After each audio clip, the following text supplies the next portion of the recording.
Bonjour tout le monde, bonjour à toutes et à tous et bienvenue sur ce nouvel épisode de mon podcast Study French. Alors dans ce nouvel épisode, on va parler de 3 façons de dire « Let's go » en français. Vous êtes prêts? Alors, voyons tout de suite ces 3 manières de dire « Let's go » en français. La première manière de dire « Let's go », ça va être « c'est parti ».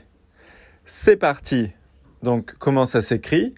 Ça s'écrit C apostrophe E-S-T, C apostrophe E-S-T. Et ensuite, plus loin, le mot d'après, c'est parti, P-A-R-T-I. C'est parti. Donc voilà, c'est une première façon, une première manière de dire « let's go » en français. Alors, je vais vous donner un exemple en contexte. Par exemple, si vous vous apprêtez à partir à la plage, donc vous mettez toutes les affaires dans la voiture, vous préparez, je sais pas moi, les glacières, les casse-croûtes, la nourriture, donc tout est prêt, tout est dans la voiture, et vous vous apprêtez par exemple à partir en famille à la plage. Donc vous prenez les clés avec vous, vous commencez à tout préparer, à vous préparer pour fermer la maison, et vous pouvez dire c'est parti, let's go. Ou alors si vous avez fermé la maison, par exemple vous êtes dans la voiture, vraiment prêt à démarrer la voiture, vous pouvez dire c'est parti, ça va vouloir dire let's go, donc vous êtes prêt à démarrer la voiture, vous êtes prêt à commencer votre voyage, vous êtes prêt à démarrer, à partir, etc. Et ça va être un petit peu pour exprimer l'excitation. Vous êtes très content à l'idée de partir à la plage, donc vous pouvez dire c'est parti, let's go. Voilà pour ce premier exemple. Ensuite, une deuxième manière de dire let's go en français, ça va être on y va. On y va ou allons-y. On y va, allons-y. Mais, oui, les deux sont corrects. On y va, donc O-N, c'est le premier mot, on. Ensuite, le deuxième mot, c'est I, c'est une seule lettre. Ici, c'est le Y. Et le troisième mot, c'est va, V-A. Et à l'oral, dans la prononciation, on fait la liaison entre le on et le i. Donc on dit on y va. On ne dit pas on y va. En fait, on fait la liaison entre le n du on et le son i du y. Donc on dit on y va. On ne dit pas on y va. On lie les mots entre eux. On les rattache entre eux. On y va. Alors exemple en contexte. C'est un petit peu toujours la même chose.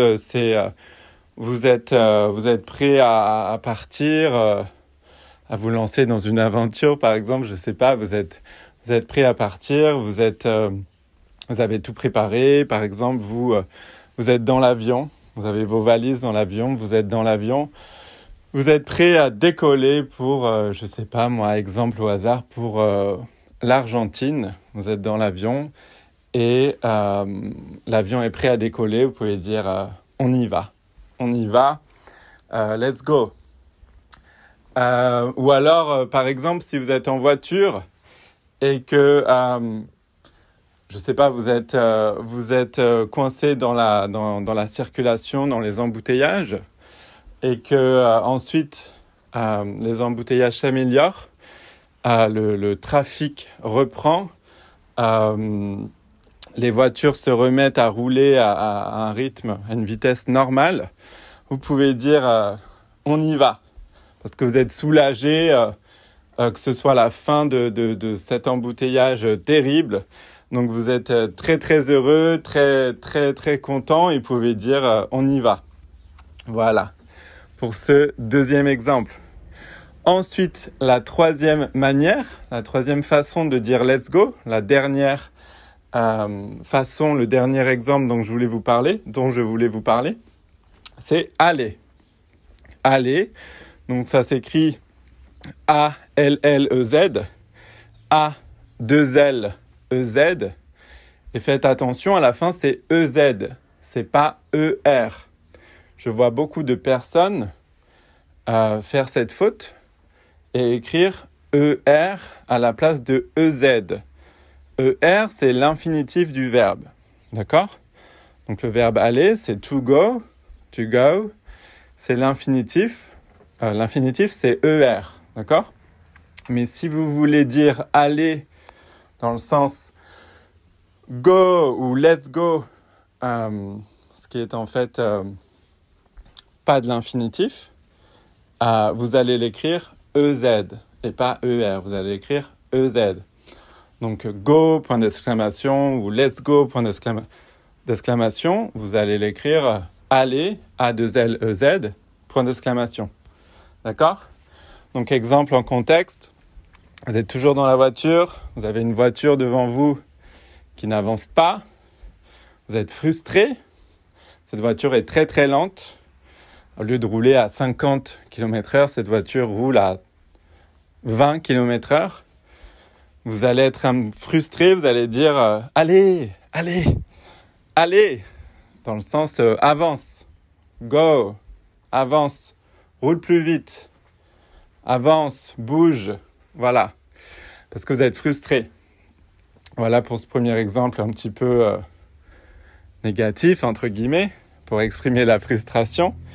Mais vous avez d'autres exemples comme toujours, si vous êtes content à l'idée d'aller quelque part, de partir, vous êtes invité par des amis pour aller dîner chez eux, vous êtes à Paris, vous allez vous apprêter à prendre vos sacs, vos affaires, etc., vos effets personnels pour aller dans le métro, pour vous rendre chez vos amis. Et au moment de fermer la porte à clé de votre appartement parisien, ou avant de partir, vous pouvez dire allez, dans le sens on y va, let's go, car vous êtes content à l'idée d'aller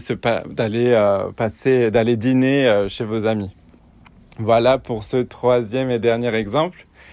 Merci de m'avoir écouté et comme d'habitude, si vous pouvez continuer à parler de mon podcast Study French, donc disponible sur Apple Podcast et Spotify, à vos amis et votre famille, ce serait très gentil. Et surtout, si vous pouvez laisser un commentaire sur Apple Podcast et une note, ça serait vraiment très très gentil de votre part. Merci beaucoup et je vous dis à très bientôt pour un nouvel épisode. Au revoir.